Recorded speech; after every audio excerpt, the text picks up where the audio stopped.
झारखंड सरकार के पूर्व मंत्री आलमगीर आलम उनके पीए के पास से पैसे बरामद होने के बाद से जेल में हैं और अब ईडी इस पूरे मामले की जांच कर रही है। उनके बेल पिटीशन पर सुनवाई हुई है। बेल पिटीशन में सुनवाई के दौरान उनके बचाव पक्ष के वकीलों की तरफ से कई तथ्य रखे गए हैं। उनकी तबियत का हवाला दिया गया है, उनके बीमार होने की बातें कही गई हैं, लेकिन ईडी की तरफ से क्या कुछ कहा गया, इन तमाम चीजों को जानने की कोशिश करेंगे।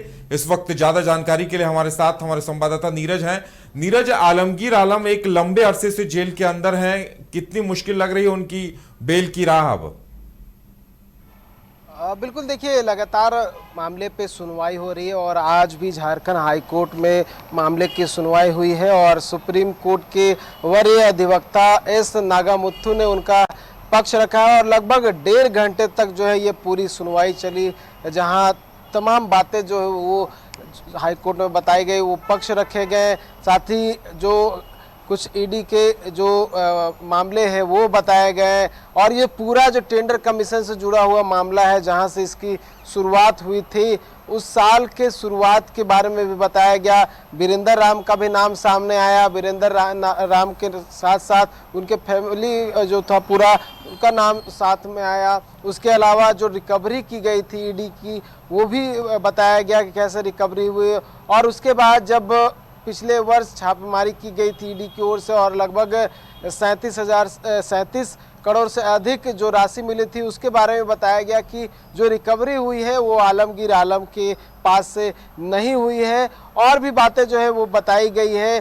कुल मिलाकर जो है तमाम जो पक्ष रखना था आलमगीर आलम की ओर से वो पक्ष आज रख दिया गया और शुक्रवार को मामले की अगली सुनवाई होनी है, यानी कि 20 जून को फिर सुनवाई होनी है। संभवतः उस दिन ईडी की ओर से जो जोएब हुसैन है वो पक्ष रखेंगे और आज जो ग्राउंड इनकी ओर से दिया गया है, यानी कि आलमगीर आलम की ओर से दिया गया है बेल का ग्राउंड, उस पे जो है पक्ष रखने का जो प्रयास होगा ईडी की ओर से किया जाएगा और ये बताया जाएगा कि आलमगीर आलम की जो गिरफ्तारी हुई है उसका ग्राउंड क्या है, क्या कुछ रिकवरी हुई थी और जो बयान लिया गया था, चाहे वो आलमगीर की बात कर ले, संजीव लाल की बात कर ले, जहांगीर आलम की बात कर ले या फिर इससे पहले जो वीरेंद्र राम की गिरफ्तारी हुई थी, वीरेंद्र राम के साथ साथ जो उनके परिवार के लोगों की बात सामने आई थी, उसके बाद जो है राम प्रकाश भाटिया, नीरज मित्तल, ये कई लोग थे जिनकी इस पूरे मामले में गिरफ्तारी हुई थी। वीरेंद्र राम की जब सबसे पहले गिरफ्तारी हुई थी तो ये पूरा मामला है जिसको लेकर आज पक्ष रखा गया आलमगीर आलम की ओर से और ये बताया गया कि ये प्रेडिकेट ऑफेंस नहीं है, ये शेड्यूल ऑफेंस में आता है और ऐसे में ईडी जो है पूरे मामले को सही तरीके से नहीं रख रही है और ये भी कहा गया है कि कुछ मेडिकल रिपोर्ट जो है वो भी हाई कोर्ट में पेश किए गए, बताया गया कि उनका मेडिकल कंडीशन जो है वो ठीक नहीं है, ऐसे में उन्हें जेल में रखना सही नहीं होगा।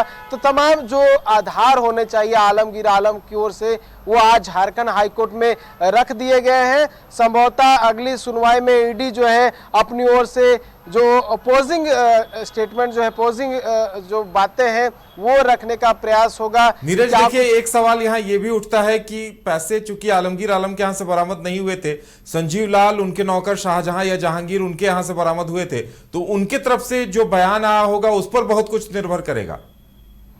बिल्कुल, देखिए इस बात का जिक्र जो है आज सुनवाई के दौरान जो है कहा गया है कि जो ईडी ने अपनी ओर से इन दोनों लोगों का जो बयान है वो दर्ज किया है, वो भी एक बड़ा आधार जो है इनकी गिरफ्तारी का है, क्योंकि 15 मई को इनकी गिरफ्तारी हुई थी और 6 से 7 मई को छापेमारी हुई थी और उसके बाद ही जो है जहांगीर आलम और संजीव लाल की गिरफ्तारी हुई थी और उसके बाद जो है ये पूरी कार्रवाई हुई थी।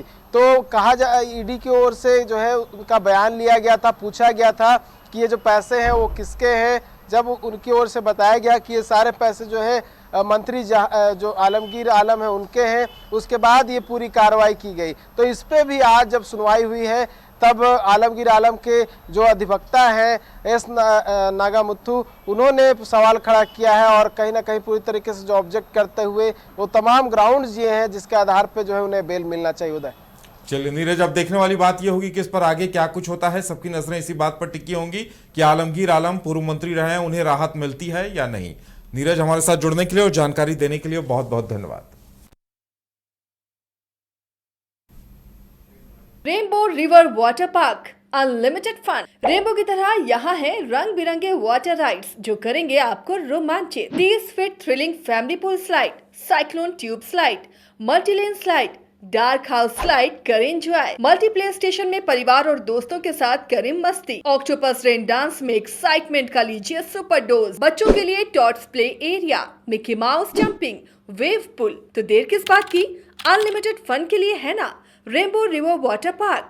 गोल जहां 27 वर्षों के सफर में 17,000 से भी अधिक छात्रों ने डॉक्टर एवं इंजीनियर बनकर भरे सफलता की ऊंची उड़ान। जहां साधारण छात्र भी असाधारण सफलता प्राप्त कर बना रहे इतिहास।